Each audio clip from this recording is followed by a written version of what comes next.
Welcome to the Inspired Riding Podcast.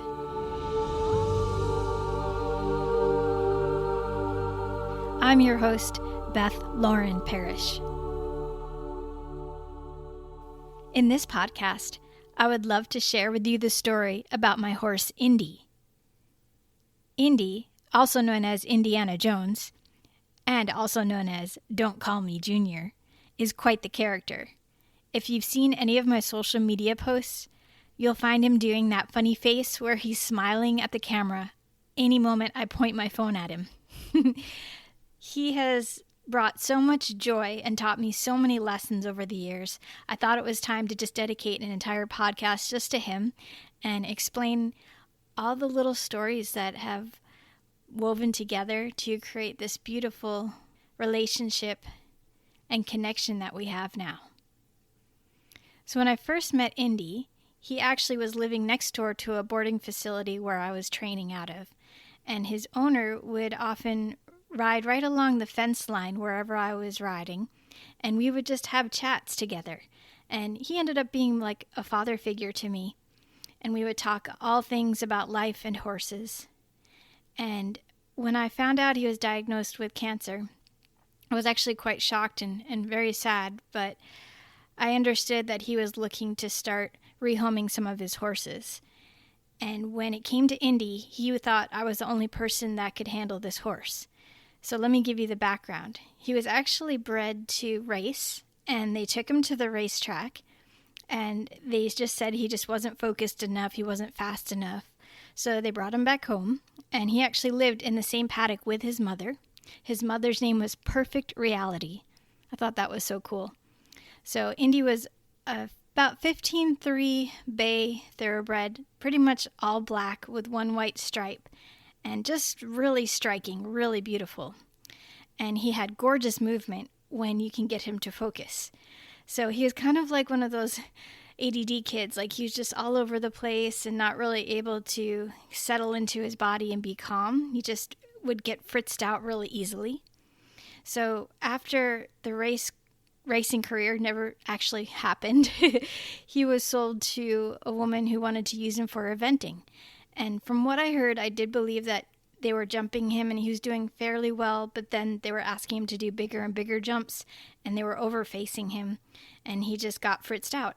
And so John, the owner that I got him from, ended up buying him back. And then he was just kind of hanging out for a while. And then he sent him to a dressage trainer, and he did some dressage basics with him.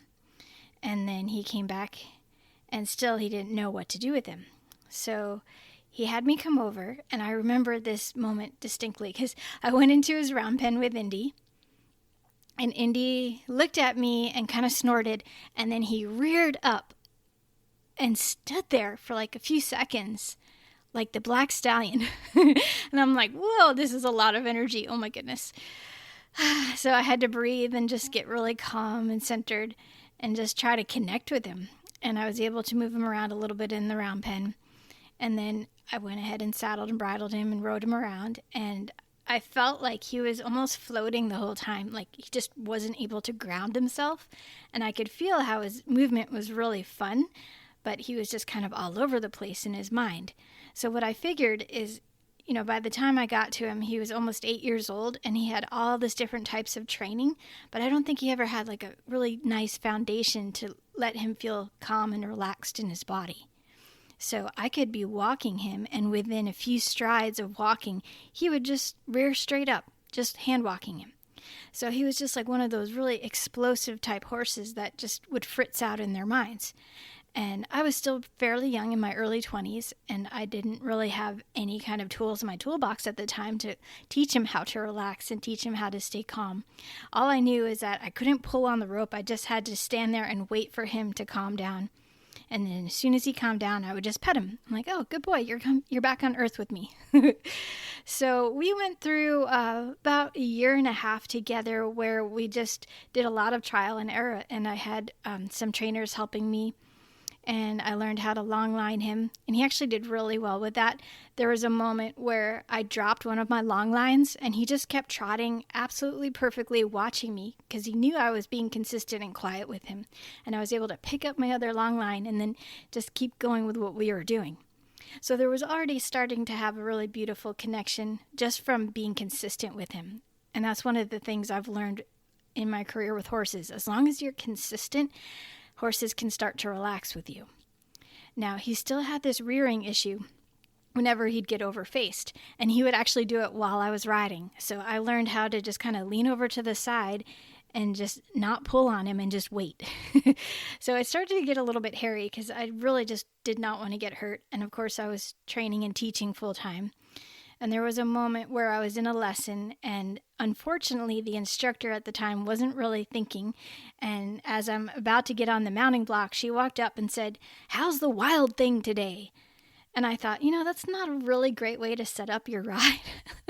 So, of course, I'm already a little bit on edge thinking about, okay, what's he going to do now? And it just put me in a really off mood, which now I know, as an instructor and as someone who takes lessons remotely now, I'm really, really careful with what I say and what I allow to come into my reality.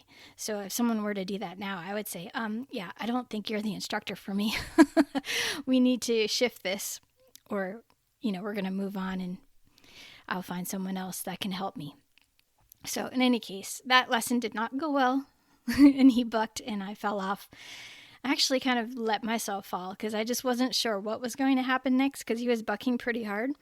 And I was thinking, well, I could stay on or I could just crumble to the ground and just relax into it.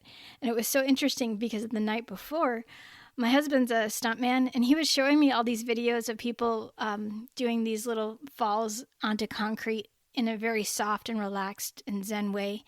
And he was telling me how they just have to kind of roll into it.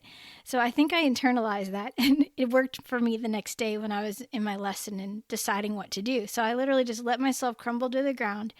And mind you, I'm in my early 20s, so I was still able to bounce fairly well. And I just sat there, and I was not hurt. I was just frustrated. And I said, you know what? I love this horse, but I'm just not feeling safe anymore. So we made the decision to actually send Indy to my husband's sister and brother-in-law's ranch at the time. And they had 2 kids that were amazing riders. And I thought my niece would be a great match for him, where she could do maybe some barrel racing or just work cattle with him. So we took him all the way out to Arizona, 2 hours southeast of Tucson, right on the border of Mexico. And it was quite the trip. My friend helped us get him out there. And I remember the dirt road from the main road to getting to the ranch was like an hour and a half drive on a dirt road. It was really bouncy. And my friend, when we finally got there, who was driving the trailer, because we followed her in our car, she said, "I thought you were just taking me to the middle of nowhere and just going to leave me here." It's just one of those remote places that you would never expect would be there when you get there. And it was absolutely gorgeous, and it had huge amount of acreage. And you would think this would be heaven for a horse. But you have to think, Indy was used to being in stalls and just small turnouts. So he got there and he was like so overwhelmed that there was so much land to go on. He would literally just stay right by the home or the barn because he knew that's where he would be fed. So meanwhile, there's a herd of horses that would just go all over the place, and we'd normally would have to get on a horse to go find the other horses. They'd usually keep 1 or 2 up at the barn. But Indy was just determined to just stay where the humans were. That was his safe place. So he stayed at that ranch, I think maybe 2 to 3 years. I'd have to think back now. But the funny part was the very first time he saw cattle, my niece was riding him.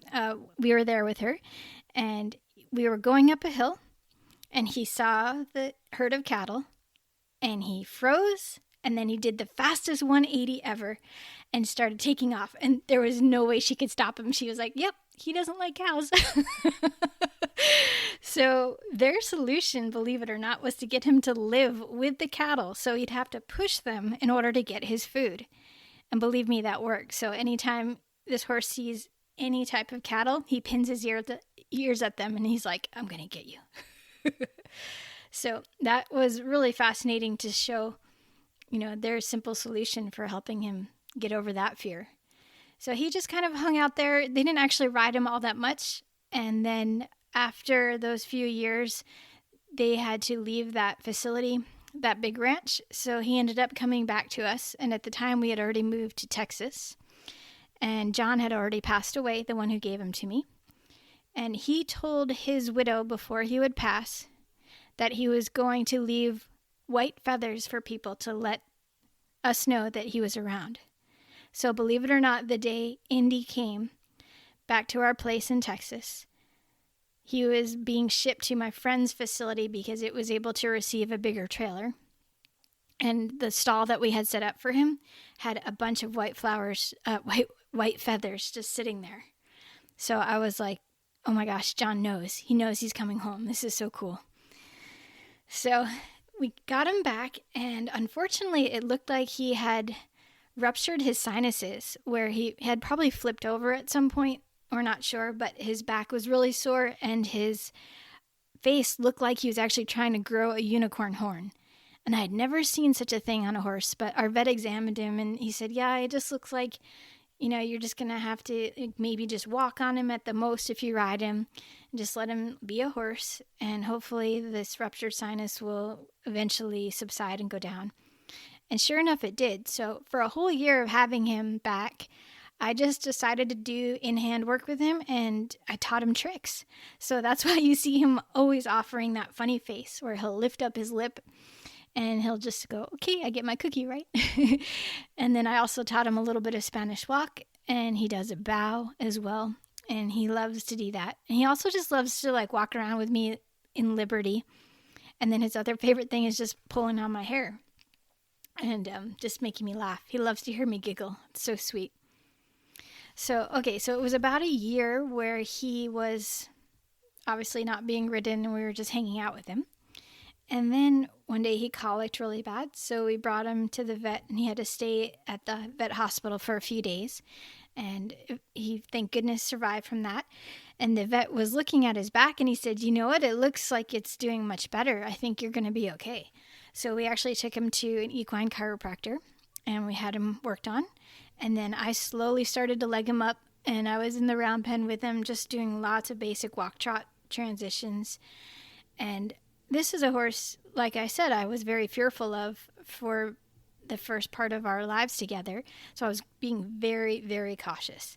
And he's the horse that helped me really just get over my anxiety, because I would just go so slowly with him. And anytime it felt just right, I would hop off and praise him, and he would go, oh, okay, I guess it wasn't so bad. I can do this more. So the more I focused on short and sweet sessions, the easier things got for us. And eventually I moved out of the round pen and got brave and started riding in my arena, which has no fencing, so it's just completely open. And we started doing some more movements. And then I had a really nice dressage trainer come and work with him. And I watched him ride. And it was so good for me to visualize him riding him, because then I realized, okay, it's not the horse, it's me. This horse can do so much more than I'm actually asking for. And in that one ride, he ended up doing flying changes with them and leg yields. And I'm like, oh my gosh, he looks amazing. So it just inspired me to do a lot more with him. So I started taking more lessons with him and going to clinics, and we were doing really well. And then we had a fire. The whole property where we were living, we were leasing it for 5 years. We had to evacuate, and thank goodness we got all the animals out and one laundry basket of clothing. That was it. We used to joke and call my husband Charlie No Pants for a while, because he had no clothes for a few days until we went shopping and got all the stuff we needed. But in any case, so thank goodness we were safe, but the house, the whole property was gone. And then we were just sort of displaced for a while, and we ended up boarding our horses, and we had 5 at the time, so I ended up giving back 2 horses that were given to us. So then we had 3. We had Indy, and then Bentley, and Keeper at the time. And so when we got to the new facility where we started boarding, that had a really big, beautiful covered arena. So I just had to do the same thing like I did when we were at our old place. And I just went really slowly and started building ourselves up, building our confidence up. And we were starting to have some really beautiful movements, and I started doing more clinics again, and we're getting in our groove, and things were feeling great. And I was just so proud of him, because all the times I used to ride him, I was just so afraid that he would buck or rear, and I would just kind of hesitate to even ride him. So by the time I got to this new facility after the fire, I was riding him maybe 4 to 5 times a week. Like, I was just really going for it, and I was so proud of both of us, and he was really enjoying it. We even got to a point where I was able to start riding him in a bareback pad and do some walk and trotting, and that was huge for me. So you have to understand, this horse was 15.3, and if you shifted your balance ever so slightly, he would actually make the weirdest noises because he felt uncomfortable. He would go, ah. And I would go, Indy, you're safe. I promise. It's okay. And he was just so sensitive. So he taught me how to be completely balanced, using my core efficiently, breathing and staying focused, and basically talking us through the whole ride. So I have some videos that I've posted on my page where you can see me, and you could see me talking and laughing with him, and talking him through any of the weirdness. Like, sometimes he would just like randomly toss his head up really high, and I just have to let my arms go with him and just try to stay super zen with him. But when we started to get in a groove, he moved so beautifully, and I was just so proud of him. And I actually went ahead and registered him with USDF with the name Don't Call Me Junior. And I was really starting to prepare to actually start doing some horse shows with him. And I did not think that would ever be possible. So it was such a cool feeling to be able to start moving towards these wonderful things with him. And then on actually this day, 3 years ago, July 10th, I was working with, I think 3 horses in training, and I had probably at least 20 students full time. And I was just busy. I was doing a lot. And I think I was just a little bit tired that day. And I just I'll just get a quick ride in on Indy, and I won't push him too much. And we had just gotten a new saddle. So I hopped on him. And the first part of the ride was pretty good, but there were moments where he just started doing what I call the thoroughbred head twist, where he would just turn his head a little bit and just go, I don't know if I want to keep doing this. And so I took a moment, and I was breathing, and I remember standing in front of my husband who was watching me, and I said, I don't know if I should keep going. Well, maybe I'll just go a little bit more. I should have just stopped there. So that little bit more was trot around the corner. He spooked, bucked, and I just remember being in midair going head first, and all I can think was feet, like shift my body so I don't land on my head. And my husband saw it, and he got really scared because he saw me going head first, but then he was really impressed I was able to shift and land on my feet. Unfortunately, I landed so hard that my left foot slipped from underneath me, and I tore both ligaments in my left knee, the MCL and the ACL. I tried to get up, and everything was wobbly. And that was pretty painful. So I sat there, and I immediately went, I think I broke my leg. Please make the pain stop. Please catch my horse. And poor Indy was just standing over me. Like, he didn't even move a muscle. And he just got that really sad look like, I am so sorry, Mom. And I knew in that moment, sitting on the ground, okay, things are going to change again. Here we go. So, after we had survived the fire, and I didn't mention, but about 6 months before that, I had a hysterectomy as well. And so I had surgery, and I was just getting in the groove riding again, feeling really good. And so I was like, okay, I guess we're ready for another change. So it ended up where I had to do a whole month of physical therapy before I could even have surgery, because they wanted to make sure that my leg was not as swollen and able to be mobile. And that was quite torturous because I had broken my arm many years before, and I just knew that when I broke my arm, I had surgery the same day. So to be told that I had to wait an entire month for surgery, I was in shock. I'm like, what? So anyhow, I went through the physical therapy, and thank goodness my clients were super sweet, and the barn owner, my friend, was really, really amazing, and she helped me by letting me use her golf cart at the barn so I could get around and teach a little bit. But that was really difficult. I was in a very sad space, and I was in so much pain. It was just really hard for me to keep going teaching that way. So we decided at that point I really just needed to focus on getting my body feeling better. and healing. And at the time, since my husband was in the film industry in Texas, they took away the tax incentives. So we decided we'd have to go somewhere where he could work more. And that ended up being Atlanta, Georgia. And they do so many movies and film out here. And so we decided to move out here. And that was another scary decision because we had been in Texas about 8 or 9 years. And we didn't know hardly anyone in Texas, in Atlanta. But when we got here, it was like all the stunt community that was here just welcomed us with open arms. And I was joking with my husband, I'm just going to commandeer all your friends. So now I have all these amazing stunt women friends, and I just love them. They're just so cool. And I admire them because they do so many things. And I always joke, I'm like, man, these stunt women are amazing. They do all the things that men do, but like in high heels and hardly any pads because, they're having to wear like skimpy outfits. So it's amazing. So just shout out to all those stunt women out there in the world. So where were we? We moved to Atlanta, and then it took a little while. At that point, Keeper had already passed on, so we just had Indy and Bentley. And it took a little while for us to get the funds to get our horses shipped out. And we had some wonderful friends in Texas that took care of our 2 horses until then. And we're so grateful that was able to happen. But we finally got them out. And Indy was just hanging out with me. And I thought, you know what? Maybe I can let some people start riding him because I was still in recovery. There was no way I was going to be able to ride him. And then, of course, if you hadn't heard, 6 months later after my surgery on my knee, I ended up slipping and breaking my femur on the same leg. Yes, that happened. It was in the house. I was rushing about, and my heel caught the bit of a dog bone that my dogs were chewing on really slick tile floor, and I just went down hard and fast. And I will never wish that kind of pain on anyone. And oh my gosh, yep. So they had to put a 9-inch metal plate in my left leg. So I wasn't quite healed from my knee. Thank goodness that surgery held. My surgeon for the femur told me that he actually pulled on the tendons to make sure they were okay. I was like, oh my gosh, I wish he did not tell me that. That's so gross, but I'm glad it's fine. Anyhow, so yeah, I have some amazing x-rays now of all my bionic parts. So I have a plate in my left arm, hardware in the knee, and the plate in my left leg. And I think I'm quite done with all of this. Thank you very much. So you would think that was my last surgery. Oh no. So last year I found out that my stomach was 90% in my chest. I had a hiatal hernia.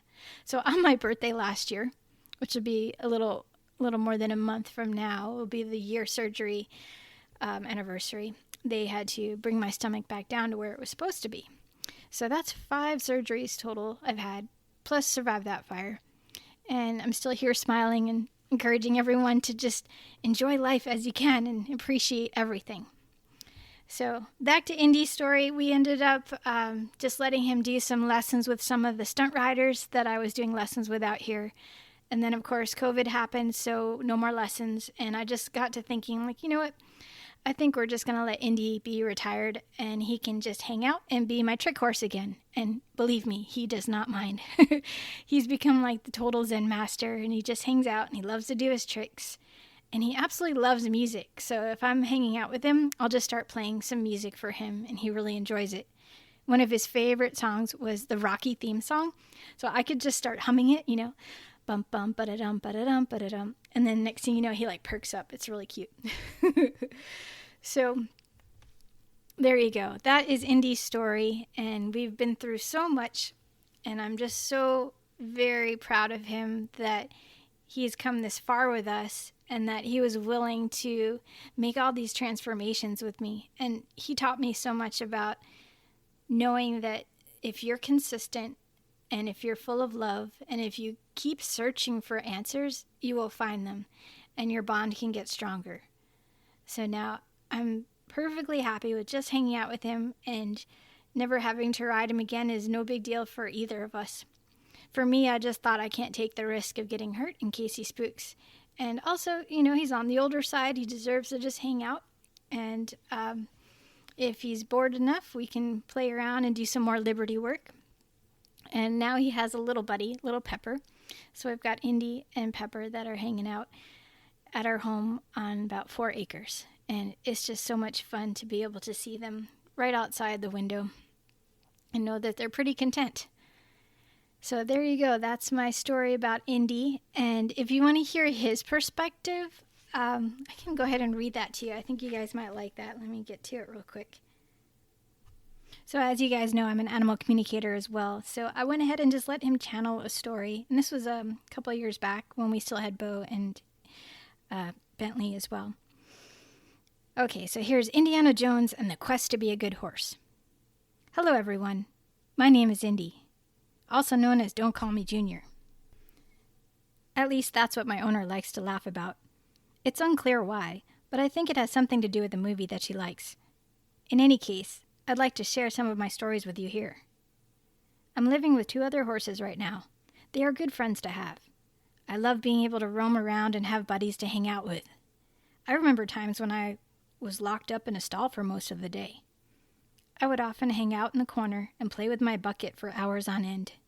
It was miserable. But I choose to focus on the happier times. Like the now time. Right now, I get to eat a lot, play with my friends, and make my owners laugh with my funny faces. I love getting treats. I will do my funny face all day for treats. There are moments in my past that I love to think about, like the first time I met my owner, Beth. She was friends with my first owner, John. He asked her to come over and meet me. We were in the round pen, and it was very sandy. I was so excited to meet her, as her energy was very happy, that I reared up and balanced on my hind legs to show off. She said I did my best Black Stallion impression, another movie reference that I am again in the dark about. We had some fun times in the beginning, as we did a lot of groundwork to music. I especially love the Rocky theme song. Another movie she talks about. Again, no idea. I just like the rhythm and how Beth gets a determined and focused feeling towards helping me. Problems would come up when she rode me. I would get so nervous. I met her when I was 8 years old and had already been through 4 different training programs. I guess a lot of humans liked the way I moved and asked me to do a lot of things before I was ready. I was freaked out all the time. I would sometimes make noises when Beth would ride me. She said it was unlike anything she had ever experienced. I wanted to make her happy, but my mind was confused. I had so much energy and no idea where to place it, so I would sometimes rear up with her on my back. I know she got scared, but I felt like I had no control of my body. Then one day, Beth made a decision to send me to a ranch. I guess she felt like I needed some time out in the open without any intense training. She felt like I might have an easier life with a herd of horses. Until then, I was mostly in a stall and felt isolated. The ranch was enormous. Although the horses seemed nice enough, I was more comfortable around humans. I would hang out by the barn all the time, especially since I knew that was where the best food came from. After a few years, I moved back to Beth's new home. She was happy to see me and can tell that I was definitely more mellow. I had some new issues with my back, though. Her vet said that I would just be a companion horse. I think that meant that I could learn tricks and hang out and make humans laugh. I was totally cool with that job title.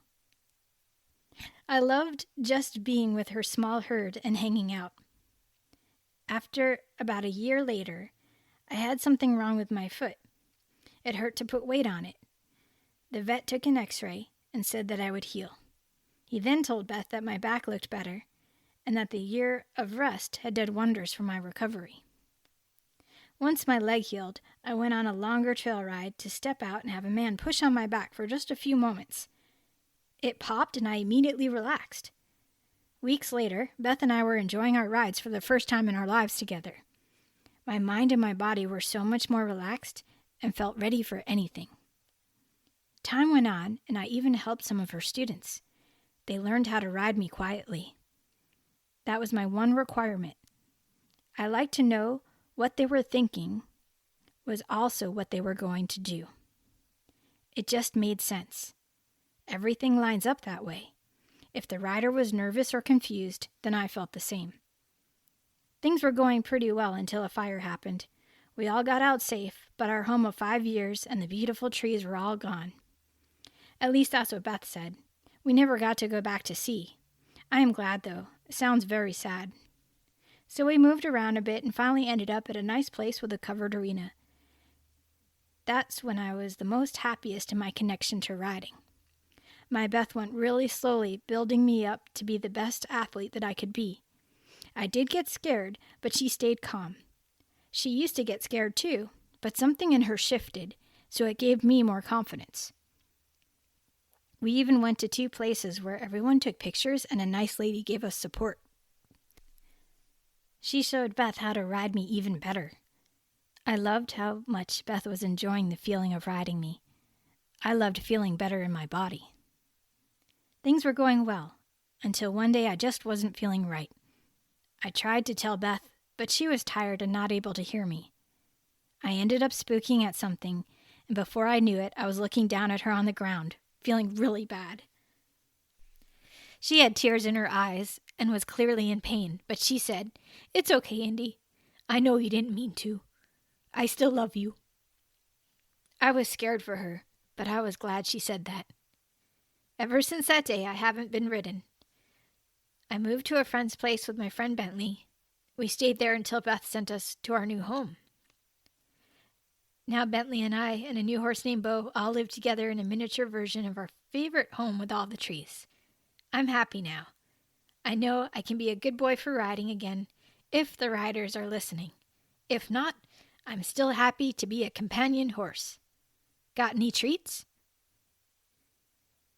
Thank you so much, Indy. I'm forever blessed just to have you in my life. I really hope you enjoyed this podcast. That last part got me really teary, especially since today's the anniversary of that day. So there you go. All the emotions coming up. And I'm owning them. So thank you again for listening and being here. And I really hope you enjoyed listening about Indy's story. And I'll be sure to do more stories about the other horses that I've had and been blessed to be around. So feel free to email me if you have other ideas of what you'd like me to talk about. You can find me through my website, inspiredriding.com. And may the horse be with you, always.